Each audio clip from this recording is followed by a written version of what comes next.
And joining me in studio is Sandy Maxx. You're here in the afternoon currently, but as of next week, Tuesday, Sandy Maxx, me and you.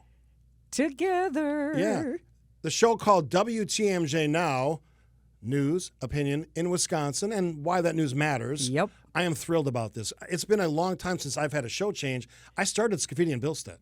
That's right. 6+ years ago. And then you got rid of Eric, who's one of the best newsmen in town. Not my decision. What was that Not all my about? decision. But I am thrilled that you're joining me. You're a relatively new addition to WTMJ, but I've known you for a long time, and I love your energy, your excitement, your knowledge.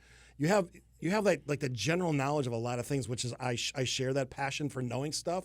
So first of all, welcome. Thank you. Thank you very much. So when we launch this thing next week, people are going to wonder, what is this going to be? So I want to hear what your perspective is on what this show is going to be. It's going to be even better is what it's going to be. Better than my show? No, well, it's you and then more, So if you enjoy listening to Steve Scaffidi, you're still going to get a whole lot of Steve, and Steve the way you expect him. He will not be changing his presentation or his topics or his interests, but he's got somebody to chat with and explore ideas with, and that would be me and my experience and point of view, which sometimes will not be completely in step with you. Which is cool because I think a little disagreement makes for a better conversation. I've said this before on the show. What I'm thrilled about is I'm going to have an everyday partner to kind of bounce ideas off, topic ideas, and to get all the great listener engagement, fans of the show, their thoughts on what we're talking about. And it's going to be everything from politics to culture to you joined me on a show this week about movies. You have a lot of expertise in that area that I don't have. And that combination, I think, is a big part of where that success will come from. And we have a great love of Wisconsin. Yes, and absolutely. Serving people. You've served in public office. I, especially during the pandemic, figured out that I'm a communicator and a connector. And during that time when we weren't getting together and there wasn't a lot of positive things to communicate, I was like, but this is what I do. How do I evolve? And those are at the core of my soul. So to connect with people, when we've got the talk and text line, when we say, join our conversation, or, jokingly, prove me wrong, Yes. we really, there's only so much experience you have. There's only so much experience I have. There are people who are listening right now who are in a different place and space in their life, in their age, in their location than we are.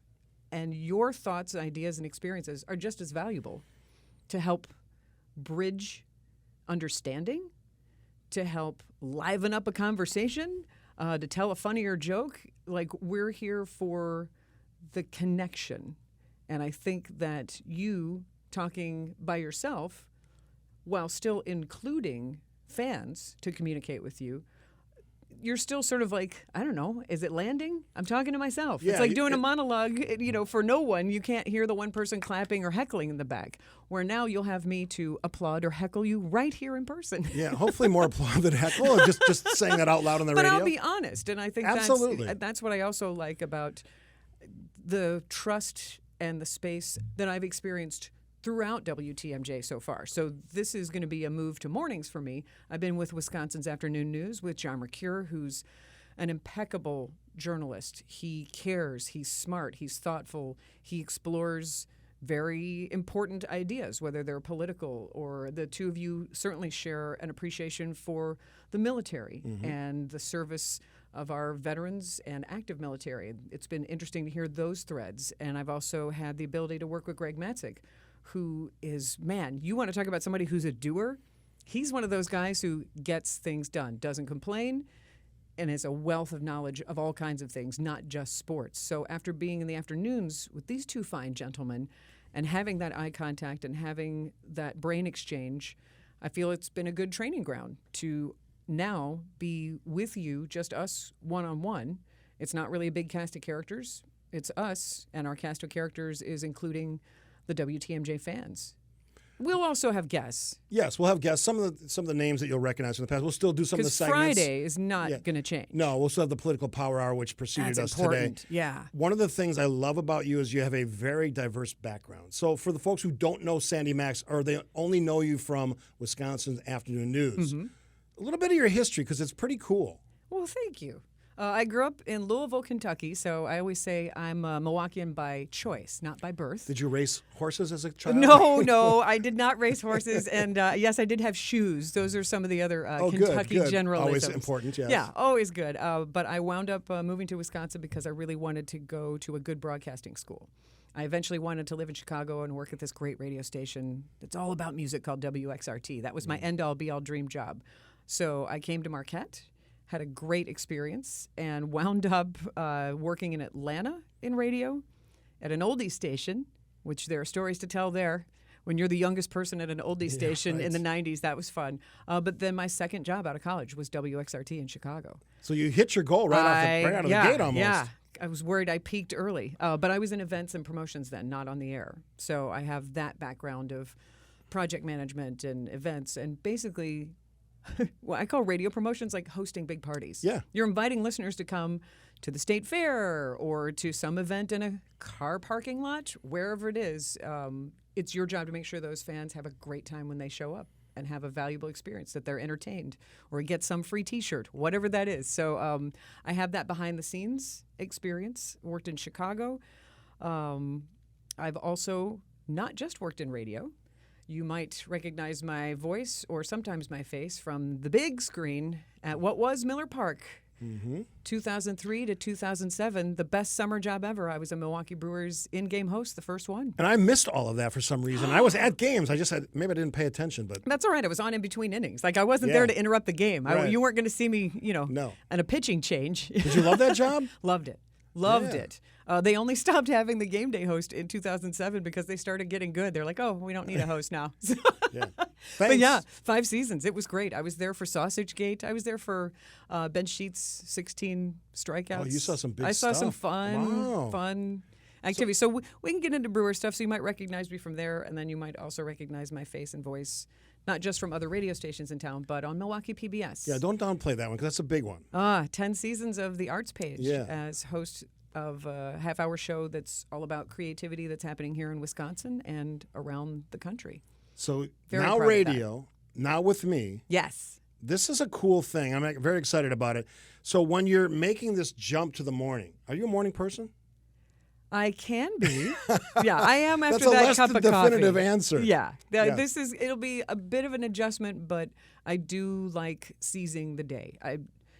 Being in radio is in my DNA. It's kind of my purpose. And actually, today is July 7th, and it would have been my dad's birthday. And early in his career, he was on the radio in Michigan in the 60s. Oh, wow, I didn't know that. Yeah, and he wound up being a TV and radio news reporter. It's in your blood.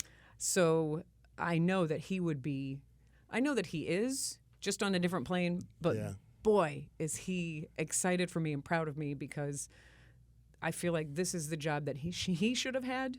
But when you are in radio and you have a young family, it's just simply not, especially in the 70s and 80s, not a job that pays well and will allow you to be in one place to raise a family. So he was always supportive of my radio career. And there are a lot of people in broadcasting school or in communications, and their families are like, oh, you do you, but boy, are we going to be glad when you get a real job. Right. This is a real job. Yeah, it really is. And it's an important job. So I really respect, as you've just taken a moment to get to know me a little bit. I know everyone listening right now probably already knows you've been a mayor of Oak Creek, and that you have had other careers, but that you spend a lot of your time still serving and volunteering and being part of the community. And you have such a wealth of knowledge and experience that I am excited to get to know more about the circles that you've traveled in. Being mayor of a community in Wisconsin has allowed you to really get involved in politics on large circles. From the White House to the State House in Madison to all the local entities, local parts of our great state and surrounding areas. And we're going to continue some of that conversation when you and I start next Tuesday, because I want to kind of get back to those local connections. Former Vice President, now President Joe Biden told me this at the White House probably 8 years ago. Where the rubber meets the road is in these small common council chambers, local communities where local leaders meet the people who pay the taxes and have a lot to say about local government. And I want to bring some of that urgency, some of that concern, some of that excitement to the show So we're going to talk to mayors. We're going to talk to local leaders. You're going to be part of that conversation because you, like I, love Wisconsin. Mm-hmm. But we also love the Midwest. We're here for a reason. We love living here. I'm not moving anywhere else. I'm not going to Florida or Texas or California, wherever. I love being here, and you're going to help me, starting next Tuesday, tell that story to all the great fans who have been there with me, and now we'll be there with you. It's where we live. We want it to be the best place it can be. And there are divisions and there are disagreements.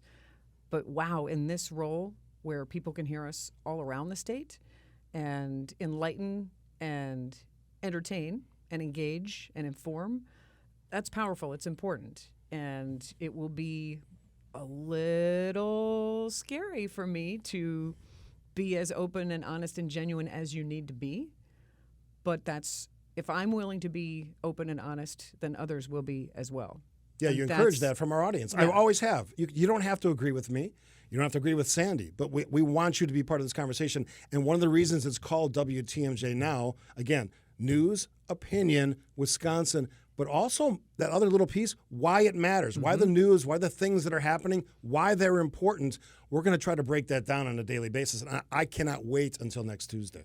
Me either. It's going to be a strong, strong start to the second half of the year, really. Yeah. And, oh, by the way, we get to go to State Fair together and work. Yay! In the fishbowl. Stories to be told at State Fair. Are you kidding? I've done it before. You've never done it. It's a whole trippy thing that you're going to really get a kick out of. I have broadcasted at the Wisconsin have? State Fair with the classic rock station I was with, but we were always set up in this open-air trailer right next to the loudest bands you can imagine.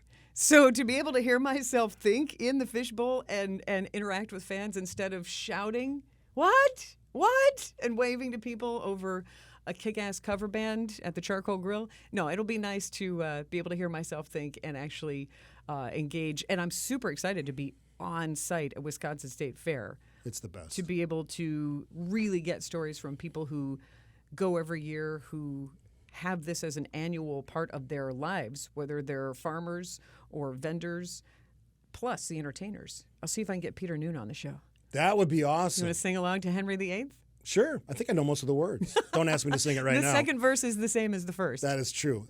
So that's the breaking news. Sandy Maxx joins me. WTMJ Now. We're launching next Tuesday.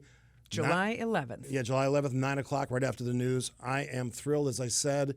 I hope you are as well. I am very excited. And I would actually hang out now, but guess where I'm going as soon as we stop talking? Where are you going? I'm going to Milwaukee PBS. We're filming 2 more episodes of The Arts Page. Can you be more busy? Engaged, involved. All right, that's Is that good. better? Not busy. That's exactly what Involved. we need. Engage, educate, entertain. That's next Tuesday, 9 o'clock. You're listening to WTMJ.